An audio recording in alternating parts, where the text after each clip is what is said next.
ఆంధ్రప్రదేశ్లో ప్రజలకు సంతృప్తికరమైన సేవలు అందించడమే ప్రభుత్వ ప్రథమ లక్ష్యం కావాలని ముఖ్యమంత్రి చంద్రబాబు నాయుడు స్పష్టతనిచ్చారు. సచివాలయంలోని ఆర్టీజీ సెంటర్ నుండి వివిధ శాఖల పనితీరుపై సమగ్ర సమీక్ష నిర్వహించిన ఆయన క్షేత్రస్థాయిలో ప్రజలకు అందుతున్న సేవలు ఏ విధంగా కొనసాగుతున్నాయో పరిశీలించారు. ఈ సమీక్షలో పర్యావరణం, భద్రత, సాగునీటి సరఫరా, విద్య, హెల్త్, హాస్టళ్లు, వీధి దీపాల వంటి అనేక అంశాలపై చర్చ జరిగింది.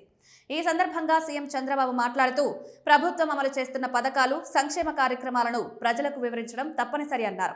ప్రజలు ప్రభుత్వ కార్యక్రమాలను ఎలా స్వీకరిస్తున్నారో, ఏవైనా లోపాలు ఉన్నాయా అనే కోణంలో ప్రతి శాఖ తన సేవలను విశ్లేషించి అవసరమైన మార్పులు, సవరణలు చేయాల్సిన అవసరం ఉందని ఆయన అన్నారు.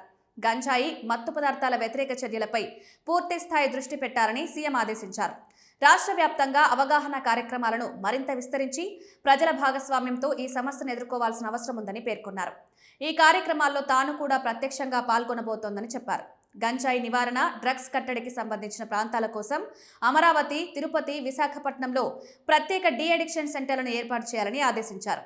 వీధి దీపాలు, తాగునీటి సరఫరా వంటి మౌలిక సదుపాయాల్లో ఎలాంటి లోపాలు రాకుండా చూడాలని సీఎం స్పష్టం చేశారు. సరఫరా చేసే తాగునీటికి సంబంధించి క్రమం తప్పకుండా నాణ్యతా పరీక్షలు నిర్వహించి ఫలితాలను ప్రజలకు వివరించాలని సూచించారు.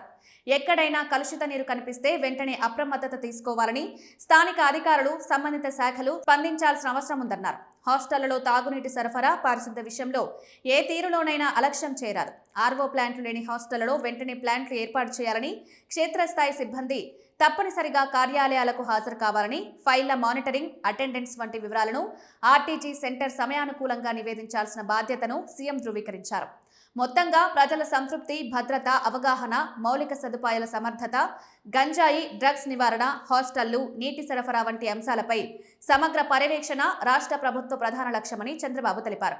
ప్రతి శాఖ ప్రజల కోణంలో ఆలోచించి పథకాలను మరింత ప్రభావవంతంగా అమలు చేసుకోవాలని ఈ సమీక్షలో మంత్రి, అధికారులు ఆదేశించారు.